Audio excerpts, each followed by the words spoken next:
I'm Sam Yeah. Osterhout, the executive producer here at Lincoln Square, um, and I'm so excited to have David Litt.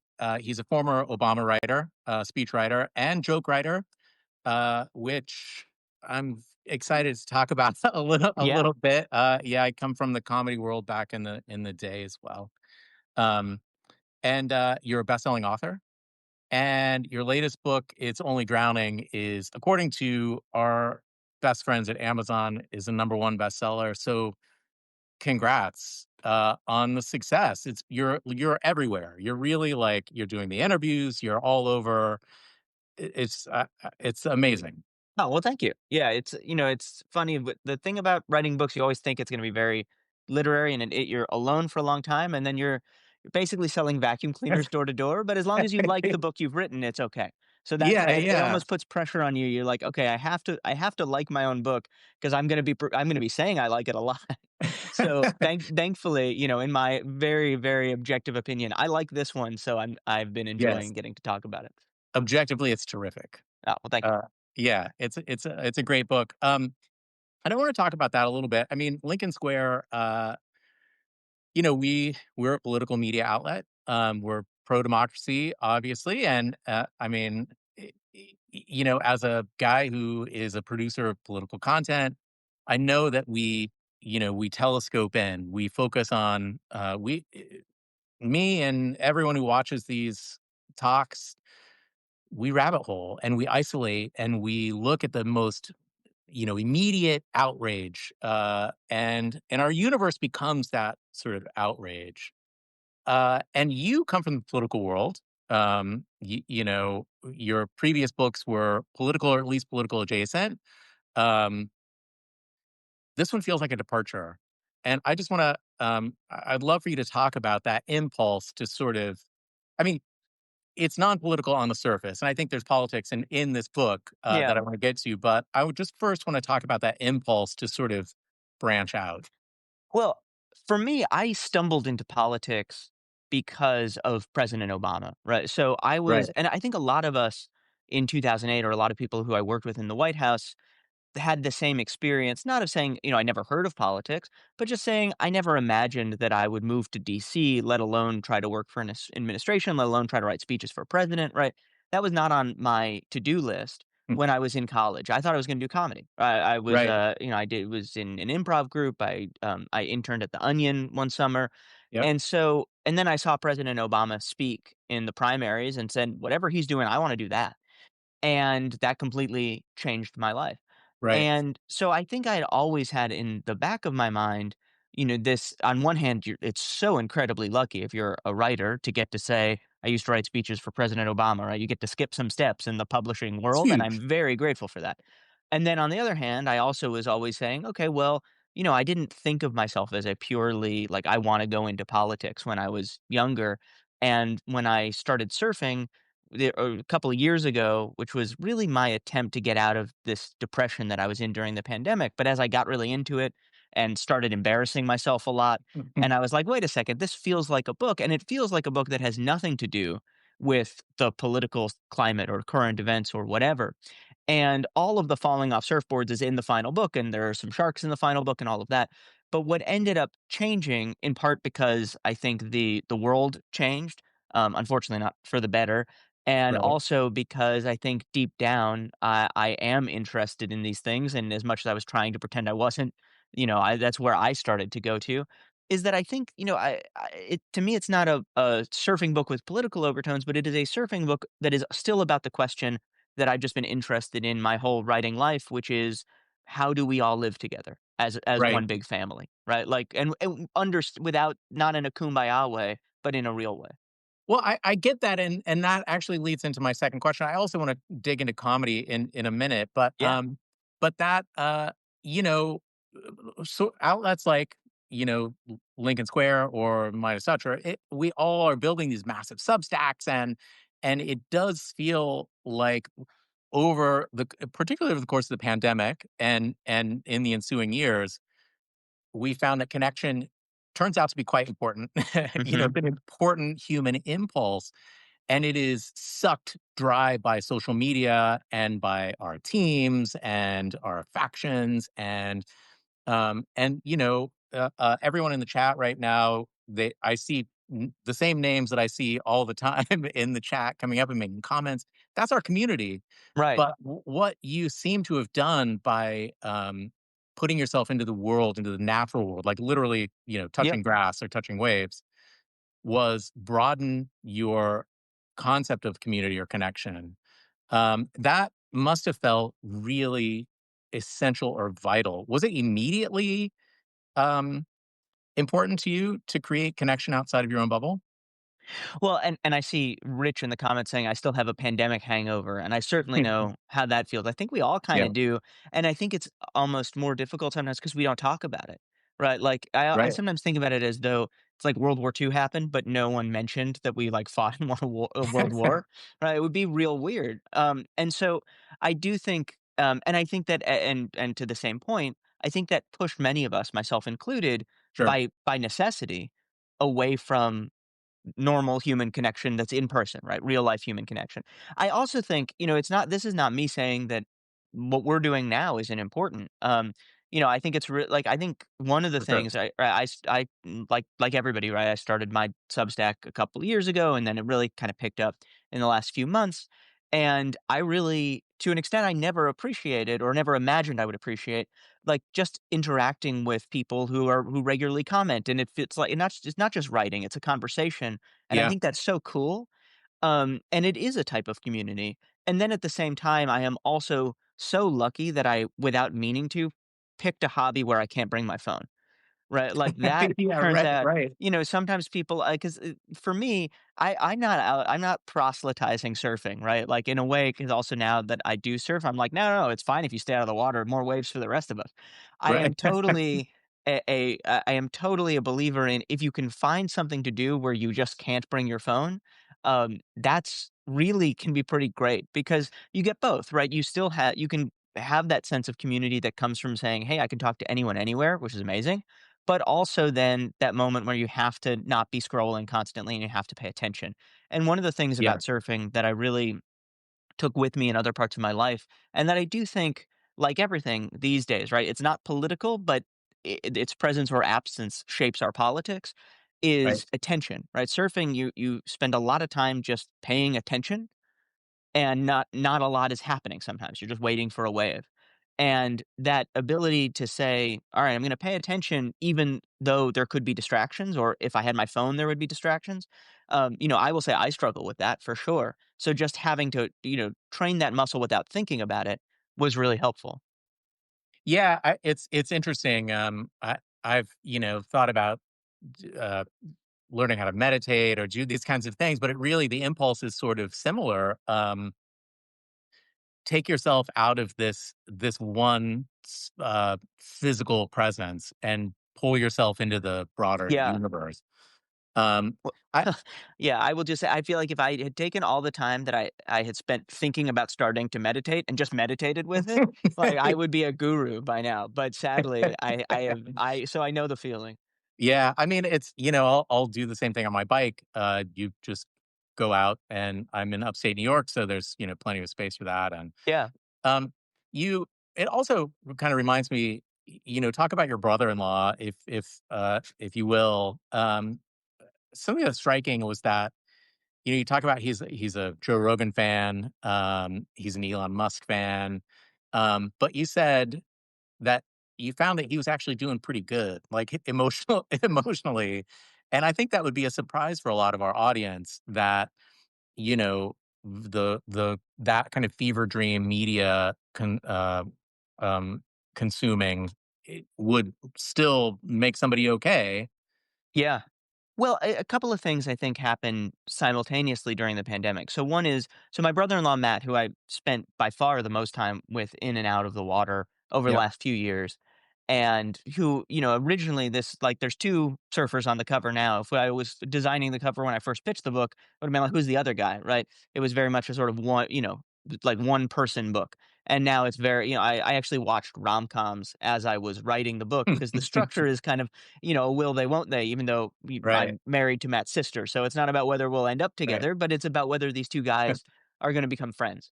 And one of the things that actually I think this, Matt is obviously his own person, but I Sure. think one of the things that is important about this is I think there's this idea among people who are interested in democracy that a lot of the populism comes from a place of deep resentment or Mhm. unhappiness.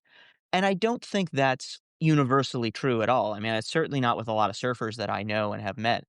Where, for and just to bring it back to Matt specifically, during the pandemic, he's an electrician, everybody was moving from New York City to the Jersey Shore where I am now Right, and where he lives, and so he was doing really well financially. He's not like a hugely extroverted person, so the lockdown didn't affect him the way that I think right. frankly affected me or my wife who is like, much more extroverted, although Mm, she handled it better than me, as well, to her credit. Um, and then, I think the other piece of this is I think that Matt, and this I want to be sort of careful about how I'm describing it because sure. in the assumption I would have made at the time when I started surfing with Matt was like, oh, he just doesn't think about this stuff, right? Like the big picture stuff. I think it's much more complicated than that. And I think Right. the way I just framed it is much more condescending and like um not just condescending, but kind of flattening Yeah. than I hope that I would think about it now, which is to say, one of the things I learned from Matt, and I think that's sort of there throughout the book, is he's good at thinking through something and then at the same time committing hard when it's time to commit. And the other thing I will say Mm, that's just a difference between us is he has a level of risk tolerance, right? His tolerance for risk is higher than mine by a lot, right? Like, he sent me a video like 2 days ago, 3 days ago of just he is dirt biking in New Jersey, like, mm. it's GoPro video, and he, like, crashes the bike into a puddle and sinks, and I was like, "Oh my gosh, were you okay?" And he was like, "Yeah, it was fun." I was like, "It didn't look fun," right? Like, we just, so we remain very different in that respect, and I do think that question of risk tolerance, it actually didn't talk about a lot in the book, but it's Mhm. maybe below the surface, but, that's a big, different people are different, but I think um, people like me tend to be a little more risk averse, and people Right, like Matt tend to look at us and say, "Why are you afraid of everything?" And it's not a right right. or wrong, but it is like there's a difference there, and we understanding that difference is really helpful.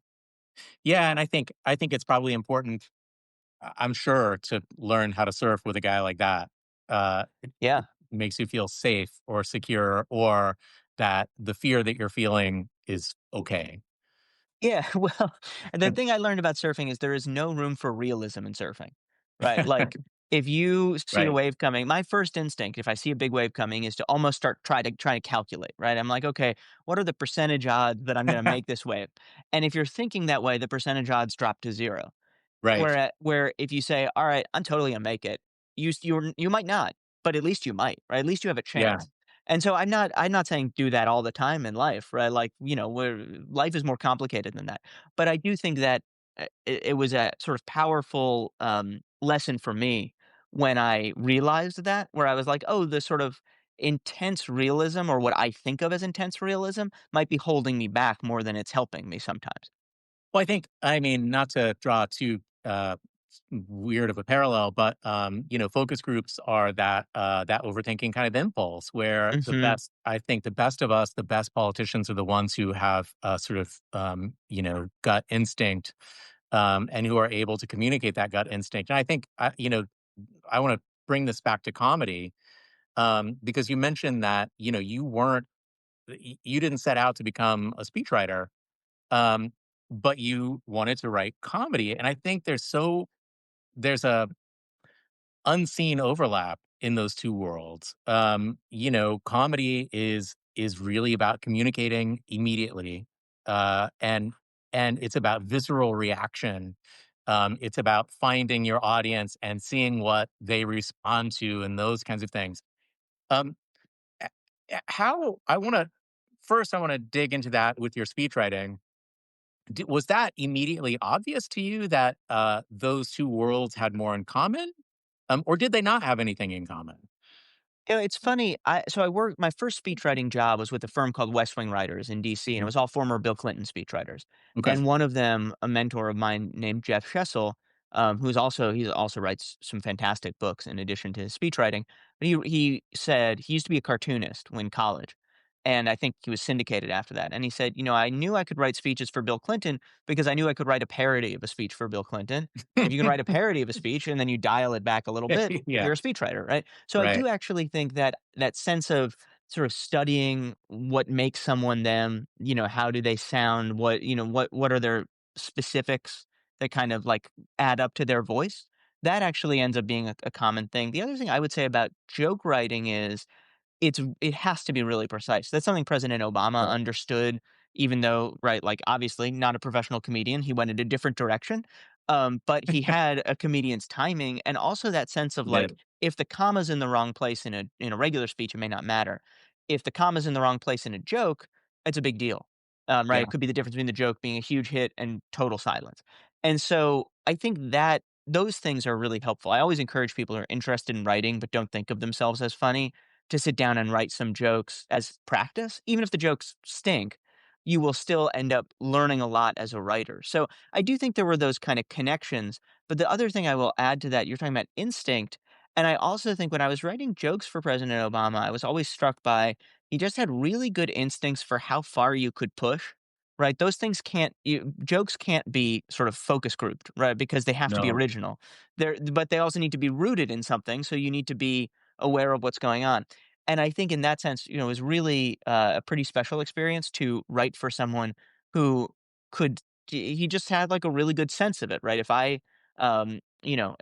push here or if I make this gesture here, whatever, right? I don't think you can teach that, but it was really cool to watch it and watch someone who possesses it.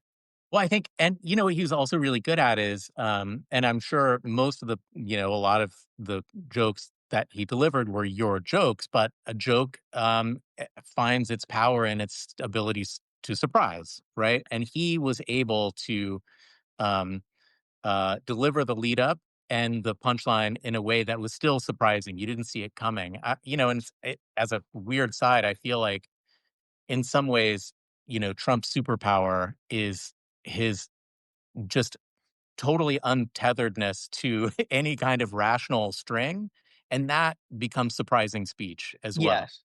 It's not as funny exactly, but it's surprising. Well, and it's often for a lot of people entertaining, right? I mean, one of the Sure. things that I write about in the book actually was a time in 2016 when Matt was in his 20s and he isn't registered to vote. I mean, still is not registered to vote, but Oh. at the time was also not registered to vote. And I said to him, if you did register, who would you vote for? And he said, "Oh, I'd vote for Bernie or Trump." And I said, "Okay, that's interesting. Well, why would you do that?"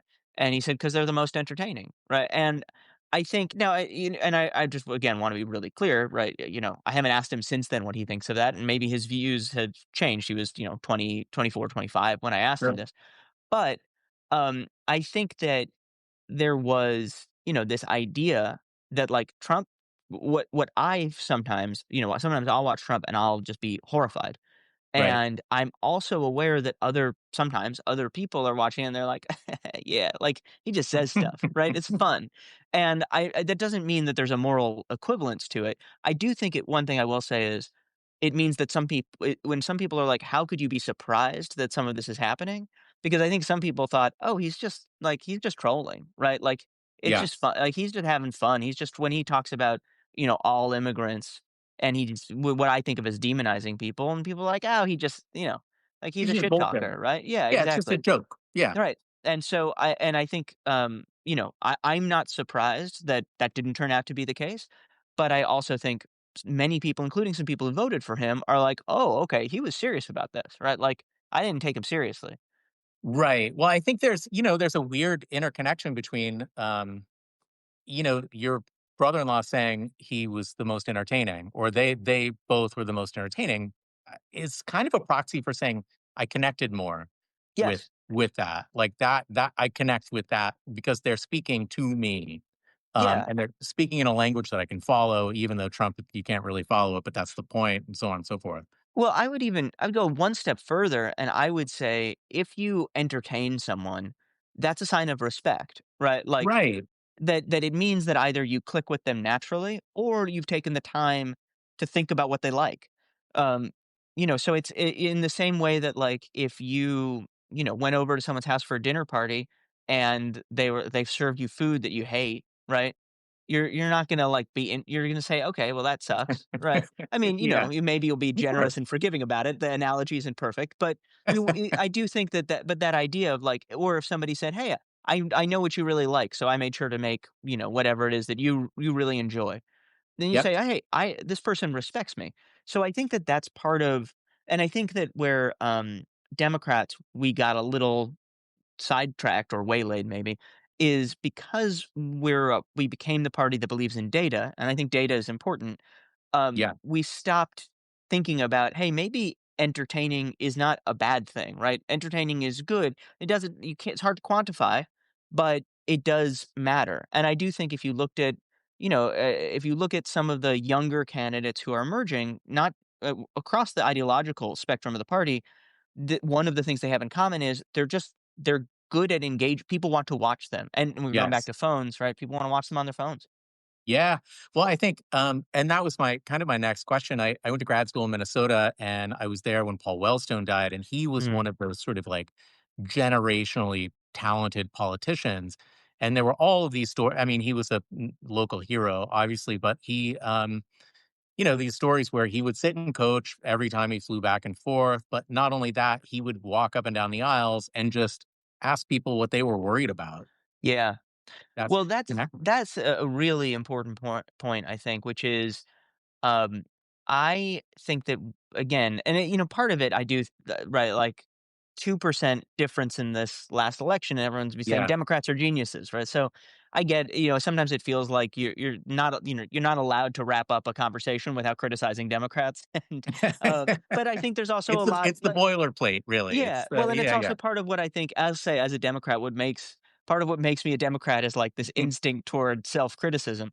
But I also think that can lead to good places, and one of them is Sure. looking ahead, right? Like, just to give you an example, so Mamdani in New York, right? I was gonna One ask, of yeah. one of the things that I think was so it's obvious and yet a lot of candidates weren't doing it, is that he based his campaign around what he clearly was hearing from people was their biggest problem, which is affordability, right? Yep. Trump, even though he had a lot of other things going on, he ran a lot on prices, even though that was all Right. nonsense, it turns out, as some of us, I think surmised. But he still talked about people's problems. And I think sometimes Democrats have become the party of telling you what your problem should be, as Yes. opposed to listening about what your problem is. And I will say, as somebody who, like, some of my biggest issues personally are like climate and Supreme Court reform, right? Those Right. are Mhm. those are just not issues that are winning. If you walk down the street in a random American city and say, "What are your 2 biggest issues?" I know that mine are not the same as your average Right. person's, and you have to figure out how to talk about something else or how to bring people over so that they agree that this matters, but you can't just say, "Hey, this matters," and the thing you think is really important doesn't matter. People don't respond to that. Well, and I think there's a case to be made that, Mamdani felt, and politicians like him, and I wanna ask who, in your opinion in a second, who else is, coming up we should be keeping our eye on, but, you say, um, the ability to communicate to bring someone over, but I think it was even more than that. He communicated his willingness to be brought over, Mm, right? Less of a fix, like, "No, you're not hearing me. I know the right answers. You just need to do more research." you know, yeah. that's patronizing to, I think, to a lot of people. And the Democrats, the older Democrats, are still just calculating their risk. The odds of catching the next wave, and Yeah. it's passing them by. Well, and I will also say when it comes to national politics, a big part of the challenge was that I think Democrats, and again, I'm not talking about individual people, right? Sort of Mhm. writ large. I think Yep. we were afraid to listen because we were a little afraid of what we might hear, right? Like Right. if Democrats had been out there truly listening, we would have. And I say this, everyone's super smart after the fact, right? I say this as a Monday morning quarterback, but Sure. I think if we had been listening, we would have heard that what was happening at the border, most Americans were not at all comfortable with, and we would have heard that Biden was too old to run for a second term and people didn't want him to run. And we would have heard that I don't think people thought that prices were all the Democrats' fault, but that people wanted people to do something, right? Like they wanted Yes. intense, and they weren't like and saying, "Hey, listen, we wish we could do more," was not that was Well, not going to cut it, no. Or it's, "Hey, it's not that big of a deal. It's not as big of a right? deal as you're saying it is." Yes, and I That's think that's the and and again, it is. Uh, I'm just trying. I'm pausing because I want to sort of be appropriately balanced in this. Where right. I think that there's, I think if you look at like Fox News, people love to talk about Democrats as being kind of like they look down on you, right? Mhm. I mean, there was a week for a weird reason where like Fox News decided and a bunch of conservative media decided that like what they wanted to do was talk about my surf memoir, and that was the angle, right? It was Really? like, yeah, it was like David thinks he's better than everybody, which Oh my I god. don't, but but they didn't ask me, or I could have told them that that's not the case. That's But earned media, David. it's You're crushing it. absolutely. No, it's fi well, and it was the week the Epstein stuff started to break, and so you could Ah, see that a lot of conservative media be like, "We need something," and, like, an Obama speechwriter has a surf book, let's do that. Um, so ah, I think that was a big part of it. But the other thing that I would say is the way in which Democrats make it easy for the Fox Newses of the world to sort of paint Democrats as a picture of as a party of the, quote unquote elites is when people say things like, "Oh, grocery prices are rising, but how bad could it be?" or "Inflation's transitory and, it'll work out." And right. people really feel it. I mean, I remember talking with when gas prices were rising, Yep. and I was talking with Matt, and this was, in, I don't know, 2023 maybe, but he was talking about to get to work, right? Because he drives a pickup truck for work because Yeah. he's got like a ton of electrician stuff. That's the extent of my knowledge about what's in the truck. It's It's electrician stuff. electrician stuff. It's a Yeah. technical term. But he's got like ladders and all kinds of tools and Mhm. so like he needs a pickup truck. And he was saying it costs $100 just to get to and from work, Jesus. and, right, like, that's not, and that at that point, you stop saying, "Am I a socialist, a libertarian, a free market conservative?" Right? You just say, "Somebody in charge should be doing something to help my situation, and if they're not, Right. then why would I like them?" Right? If they're not helping me, and especially if it feels like they're helping somebody else. Or if they're saying, "Well, why don't you should just get an electric car." Right. Like, And I think, yeah, and it's interesting because I've talked with Matt about the electric trucks because I've always wanted an electric truck. they're kind of Um, awesome. The only they're reason kinda I would ever cool. get that is yeah, Well, yeah, I mean, I also like they're really good for carrying a bunch of surfboards, so right. important consideration in life. But it was he was like, yeah, I thought about the electric truck, but a lot of his friends who had the F-150 Lightning, they Yeah. just were like the battery dies too quickly, Uh, and so and I don't obviously like I'm not a electric car tester, but that's the kind of thing where it's like if you believe in climate policy and you want to think about electric cars, then okay, we got to figure out how to make the batteries better. We can't just say, "Hey, suck it up." Right? yeah, People are going to do what makes sense for them, especially if it's like this is my work, right? And they're not going to say, "I'm going to buy something that's going to deteriorate in a couple years." right. And I think, to that end and taking it back to the sort of, mass gas issue, saying, I'll $100 is too much. I'll address it by ensuring that you can get a electric truck isn't a satisfying answer for No, someone like your brother-in-law. yeah, I just But it, saw those Costco. Oh, sorry, someone else mentioned gas being 450 at Costco. Yeah, no, this is not a problem that right. Trump is solving, but somebody else had said electric trucks cost a fortune, which is also true. It's another reason I don't have one. Ah, But yeah. despite how Yeah. many surfboards they would hold, but no, it's not a realistic. And when you say that it's an answer to your point, right? What people hear is, "Oh, this person doesn't get me." It's not Yeah, that they they're say they're not you're listening. yeah, they're not saying I disagree with you. It's even bigger than that. It's just like, "Oh, And you don't care about me." exactly, and I think what Democrats would do well to understand is that an electric car can be in the mix of a solution, but first you have to say, "I hear your problem. Let's work on a mix of solutions to that particular problem. First, we need to stop the bleeding." Yes. And Um, I think yeah. Oh, go ahead. no, go ahead, go ahead. No, I was just gonna say, the other just and this is a story that didn't make it into the book actually, but another kind of story like a climate story that on the other side of this. So one of the chapters of the book is about Matt and I took a surf trip to France and Spain, Basque Country in Mhm, France and Spain. And while we were there, we stayed in an Airbnb, and the Airbnb had an induction cooktop. because it's Right. Europe and they have a lot of that.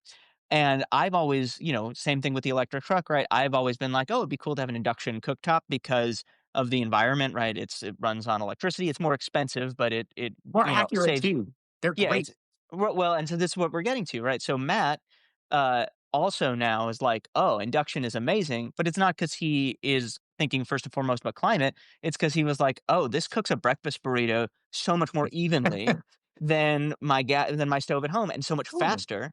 And so, and so that's one of the things where it's like, if we want if we being sort of Democrats, climate people, whatever you want to call it, right? If we want to be saying, hey, there's better, we need to change the policy. The other thing Yeah. is sell it as the things that work. And the other, and this is not, not a Right. climate conversation, but so to end this part of this conversation, I do think that we're in a place where the so quote unquote green stuff, what actually matters is a lot of it works better.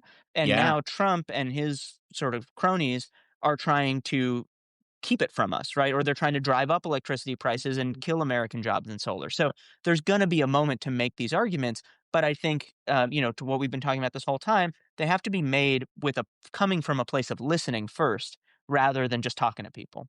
Well, I remember back in the day, and I know we're going on the green economy a lot, but it's Sure. important, and it's also one of Yeah. my primary issues. But friends or family in Arizona sort of refused to get solar panels, Hmm. and I was like, "What? It's free Yeah. electricity. What are you Yeah. doing? And you have so much sun. Like this is it was I think ultimately because they felt preached to or they felt, it was sort of a fuck you Yeah. to the Democrats, but they were cutting off their nose to spite their face Yeah. very clearly. And there's no reason that that shouldn't be a very conservative ideal is, oh, we're actually going to conserve our Yep. money, our paychecks, all, that Well, it's and that gets into, I think, another challenge with all this, which is, right, like, people are not purely kind of like economics class, there's a word for it, right. right? But people don't do exactly what is in their quote unquote interest, and that's Sure. true of all of us. And so, the other thing that I think is, to the extent that everything has become a culture war issue, Yeah. right? And that's a big part of what this, it's funny because most of what we're talking about is not the surfing part of the book, right? 90% of this book is like a beach read about surfing, but beneath Right. it is about, Matt and me. Really, the divide between us is, it felt like we were drafted into opposite sides of the culture war. And Right. one of the ways I think about it now is like, I feel like now when we hang out, it's like we're dodging the culture war draft. And when that happens, you start to have conversations about, hey, which thing is better for lowering my electricity bill as opposed to which team am I on? And when it's Yeah. always which team am I on, then that's good for demagogues. It's good for people who are kind of, making money or getting their political power from division. But it's not good for the rest of us because it's a lot harder to have those conversations. I mean, it certainly happened with vaccines, right? Vaccines, you know, became a Yes. culture war issue, and that was when it really started to, talking about self interest. It was just like, that was just a moment. But then at the same time, part of it was, and I talked to Matt about this. He said, I was kind of open to the vaccine until everyone was telling me to do it, and then that made him kind of hardened his position. Now, Yeah. I don't agree. I think he knows this. I don't agree with that logic, but I think it's Right. interesting to know where it came from. Right? It wasn't that he was saying, okay, I think that Bill Gates is trying to microchip me. It Right. was very different than that. Yeah, the kind of like, I have 2 daughters, and somebody gave me advice a long time ago. They said, "As they get older, don't tell them they can be whatever they want." And it was like, "Well, that seems a little weird." And they're like, "But when they hear that, they think, 'Why are you telling me this?'" You know? that You have to tell me this because it's not true." And it's like, yeah. if everyone's telling you to take the vaccine, you get a little suspicious, right? Yeah, I think, I mean, if you could put me back in time and sort of say, how do we get vaccination, up to where it needed to be instead of where we ended up, I would say I don't know. Right? Yeah. Like, that's the truth. It was like, I'm not trying to say that we or the people who were in charge at the time did it wrong. It was really, really hard.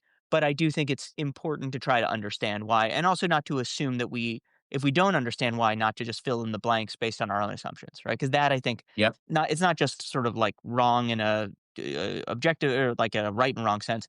It leads you to make decisions that are not ultimately effective.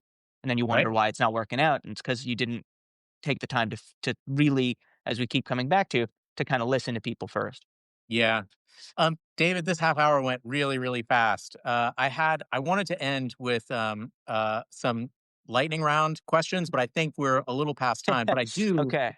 I want look, the impulse for the lightning round is that you've been on every talk show, every cable outlet, everyone's interviewed you, and I'm like, but do we really know David Litt? I don't How know. well do we know David Litt? So can I ask you three questions? Sure. So these are lightning round questions. They're yes or no, either Okay. or. You don't have to give any follow up. You can just say Okay. yes, no, or make the choice. Okay. Um, Guac or salsa? Guac. Okay, that's correct. So far you're one batting 1,000. Okay, you have to be in a contained capsule. Are you going to be in space? Or are you going to be at the bottom of the ocean? Space. Okay. Um, my wife and I just couldn't decide which question, but 14th Street or 23rd Street, I what New York. does Oh, in New York. I think 23rd Street these days. Really? Yeah, I'm trying to remember. I haven't spent that much time in downtown. The other one was Of the late. F or the L. Oh, I mean the F, I think. Yeah. I Yeah. So I grew up on the Upper West Side, and then so I was like a, I'm still a one guy. You We know. were yeah, we were downtown. So 14 my wife Okay. was like, "Who goes to 23rd Street?" Yeah. Well, so I think I don't know why I end up on 23rd Street a lot, but then I had like cool friends lived downtown. That was like, Ah, in high school, yes. I started to make like a few downtown friends. And like I'd go downtown to play Dungeons and Dragons at their house. And I was like, this is cool because we're downtown playing Dungeons and Dragons. It's Yeah. pretty The cool up stuff. the uptown D&D scene just wasn't quite as hip. Yeah, I can say I'm already getting yeah, I see 14th Street people are in the comments. I'm fairly concerned that I answered that one wrong, but it was the lightning Yeah, round. lightning round. You gotta go Yeah. with your gut. Yeah, You it came can't out. That's what I calculate. said. Yeah. You have to just go for it. Uh, Yeah. bring it back to the book. Before we go, I wanna say, give a shout out to the Salty Bees.